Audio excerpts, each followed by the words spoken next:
Now, I've been asked to go to a property in Knutsford in Cheshire. The gentleman's father was a big collector of furniture, of treen, of pewter. He said he's got some really, really good stuff.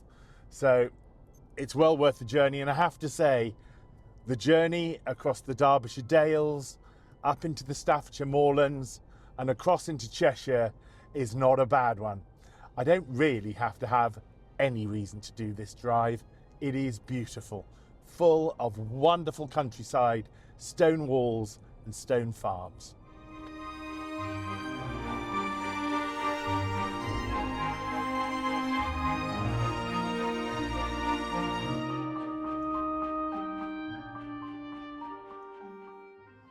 I've just had a word with the family. They are very happy for us to film.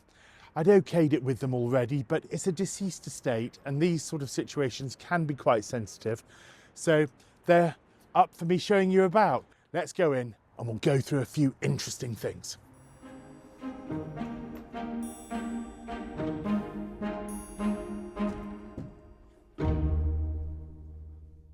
Okay, so as I mentioned before, and as you can probably see already, especially on this side of the room, there are many, many interesting things.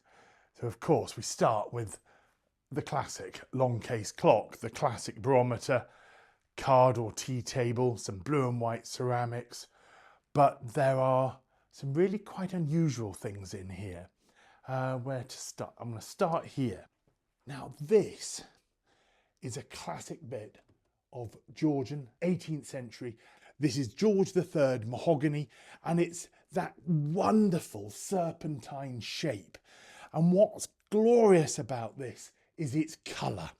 So let's have a look at one of these drawers. It's also nice to have 4 drawers. Let's take one of these out. These oval lacquered brass base plates for the handles have got that lovely glorious colour. And around the outside, it's that black that you can't fake, the patination. And if you look here, everywhere where your hand would rub, it's come paler. But here, where you can't really rub very easily because it's too close to here, it's nice and dark.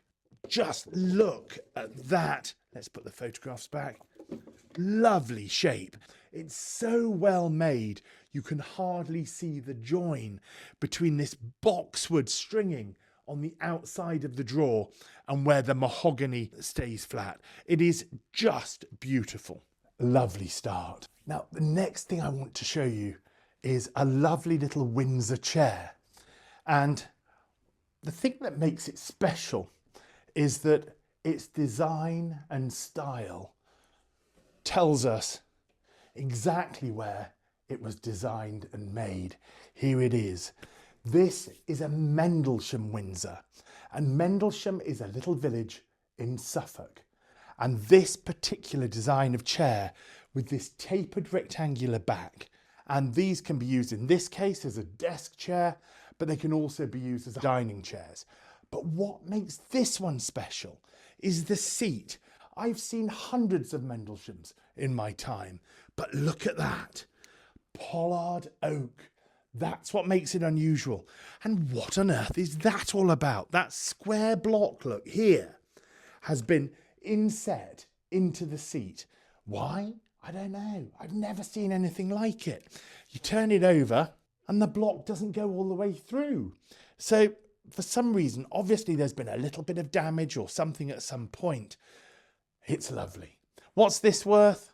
I suppose £250, £300 because of its seat. Forgot to say about the table. The serpentine table should make £500 to £800, but it's a lovely one. What we're looking at is a piece of George III furniture. It's going to date to about 1800, 1810. This has got astragal glazing. Now, these glazing bars are applied to the glass and they separate separate glass panels and they have a shape. So when you look at it from a cut through section, they come up like that and they have another raised piece in the center. Mahogany, Wonderful quality veneers. So you almost always get the better quality veneers on the panel doors at the front and slightly cheaper veneers on the side. So look at that figuring of the wood, lovely and bright, really well figured. And on the top here, the most obvious places always have the best veneers. So what's this worth? Well, a couple of £1,000 on that. I think it's super. Its proportions are good, its colour is good, its size is good, and its condition is good. And one other thing, look in the light. So if you come round this side, you can see little bubbles in the glass here. They're everywhere throughout this. So you can see that the ripple as well on the glass is something you don't get when the glass has been replaced with a modern piece. There's a real softness and it's like shimmer to the glass with a piece of early Georgian glass. Bit of delft. So people often think delft, it's got to be Dutch. Well, the Dutch made delft, but the English made delft as well. You get Liverpool delft, you get London delft, you get Bristol delft. And it's a tin glazed earthenware. And it often goes very nicely with oak furniture, I always think. We've got a pair of those. Interestingly, you know when you've got a dinner plate at home and you've got that gilded rim, which is always really annoying, which means you can't put it in the dishwasher. Well, the idea of that gilded rim comes from delft.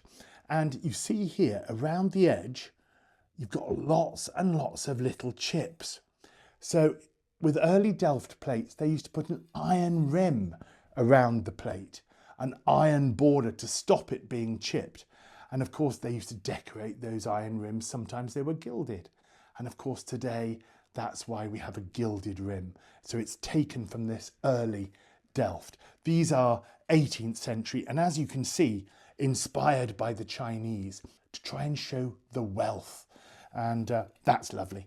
Pair of those, not worth a fortune, a couple of £100 possibly.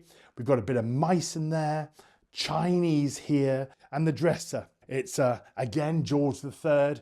It's 1780 in date, and you've got escutcheons so that you can see where to put the key at night.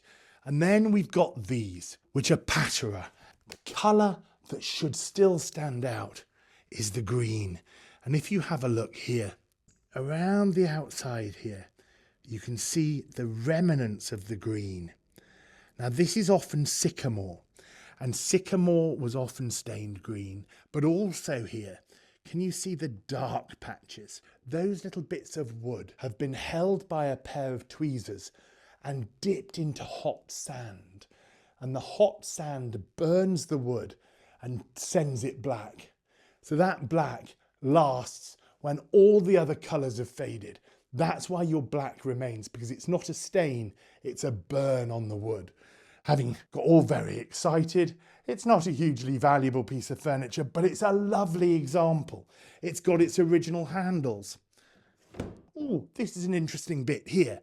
The little dot at the centre of this boxwood section here, that is often an indication that it's north of England, possibly Scottish. So you look at that and it's a super big practical bit of furniture. Again, another indication that it could be north of England or Scotland. That's lovely. Do you think that's worth £400 to £600, something like that? But really like it. Before we leave this room, I want to show you this picture. This is one of the gods of the Northern School of Art. I wish it was a Lowry, but it's not. But it has links to Lowry. This is Theodore Major. And Theodore Major was born in 1908. He was really well known for his scenes around Wigan. He was a bit of a rebel. He didn't like the commercialisation of art. But there were times when he jumped on the bandwagon and he joined L.S. Lowry for a group of exhibitions. And Lowry respected him for his skills. And just look at this. These sort of use of the palette knife, these great swathes of oil that you see coming across here are Theodore Major at his best. And you can see where he's been influenced. There are certain influences from the Scottish school, from this very simplistic shape of the white rendered cottage, but then this sort of rather strange signpost at an angle and this cloaked figure here are certainly influenced from elsewhere. But he is a great, great artist, and I have sold a lot of these in the past. What do you think? 3,000 to 5,000? My dad was just into antiques. He just had a love for it. He got it, I think, from his father. And so what we ended up having as children was we could never go out on any car journeys without stopping 2, 3 times. There'd be something in a window. It could be a bit of pewter. It might be some furniture. Yeah. And Dad would be, I'll just be a second. An hour later, he'd be out. And he worked out he'd not got enough money to buy things like silver, so he went for pewter. He saw this young artist called Lowry, and he thought he'd maybe buy 1 or 2 of his things. Yeah.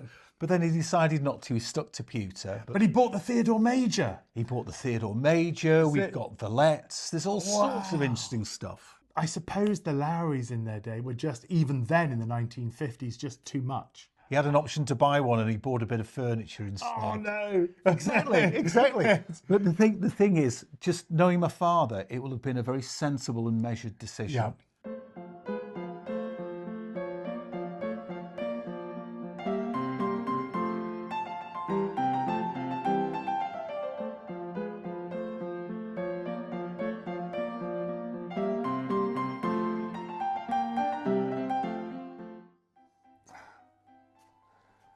Now this is a classic piece of British furniture. A tridarn. Basically a sideboard or side cabinet, tri in 3 parts. 1, 2, 3. These are really recognised as being the furnishing pieces of northern Wales, in particular the area around Snowdonia. And this top section was almost always used for display. They're almost always canopied with this great section over the top. And here it is being used for precisely the reason it was designed. It is being used to display pewter, sometimes also originally brass as well. I can see through this window, there's something interesting through here.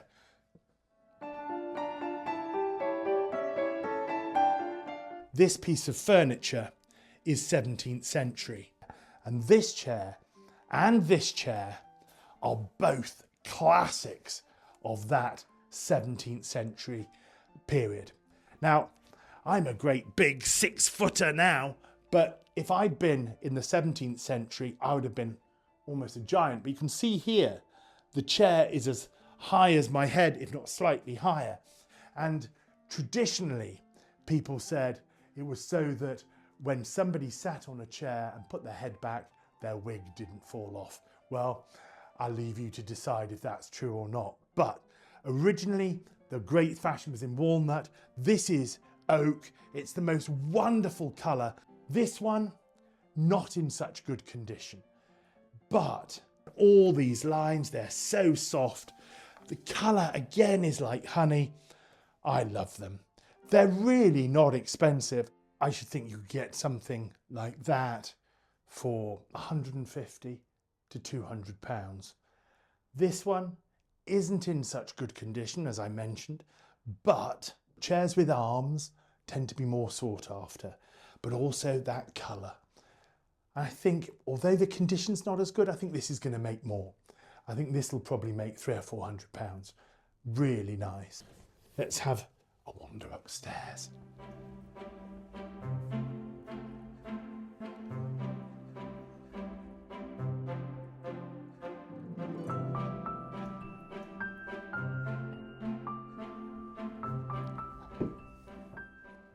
Now in here, there was one thing that I thought would be interesting, and it's this.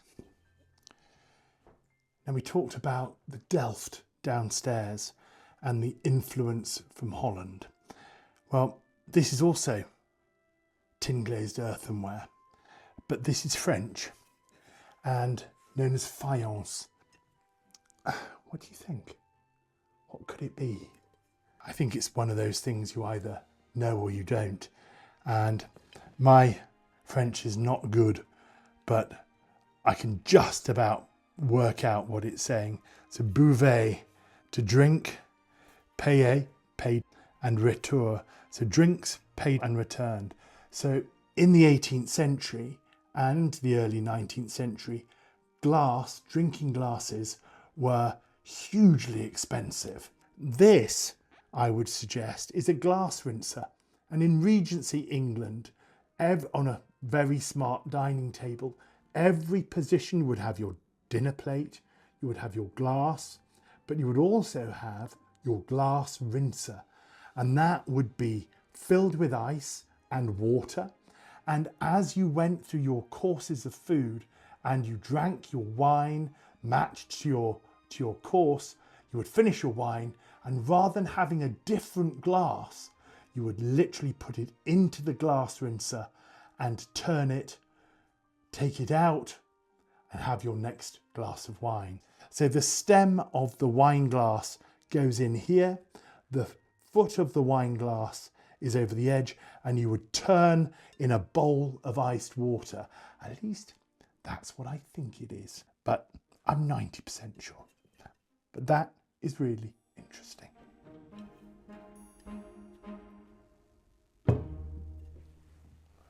Lots of interesting things here.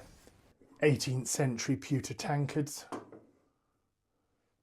Lovely George III candlesticks, and these are, if you take one of these, always surprising how heavy they are because they have a big ring of lead in the bottom, and those are lovely. That's spirally fluted stem, really nice, like those.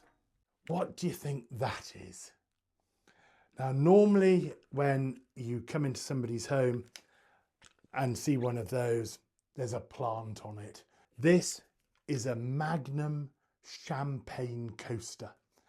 And as you can imagine, only the very rich in the early 19th century would have a Magnum of champagne. These are almost always Scottish, and there was one great maker.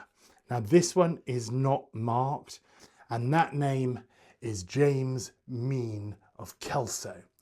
And they were around from around 1780, 1784, up until about 1851 when they went bankrupt. And they made Magnum coasters, as well as other very fine mahogany table objects. That's great. I love that. I think it's a super thing. I'm going to put £300 to £500 on it, but that could well fly. I love it. Not bad for a little bit of wood.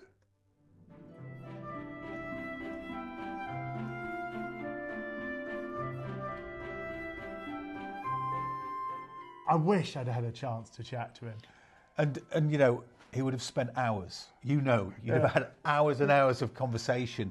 And, you know, I mean, from Pewter, where I think he had one of the best collections, as a child, 6, 7, watching Going for a Song, and Dad knew as much as those antique dealers did that were on the show. Well, next job for us is to gather all of this together, pack it up, take it to the sale room, catalogue it, photograph it, and then put it up for auction. Are you going to come to the sale? Absolutely, absolutely. And I think, you know, one of the things for me, James, is it's the respect of my father's collection and just being there and just absolutely smiling, watching sort of you run through the auction. It's just going to be great. It's an honour to do it. Absolute pleasure. Thanks so much. So that you don't miss what happens next time, please don't forget to like and subscribe. Thank you.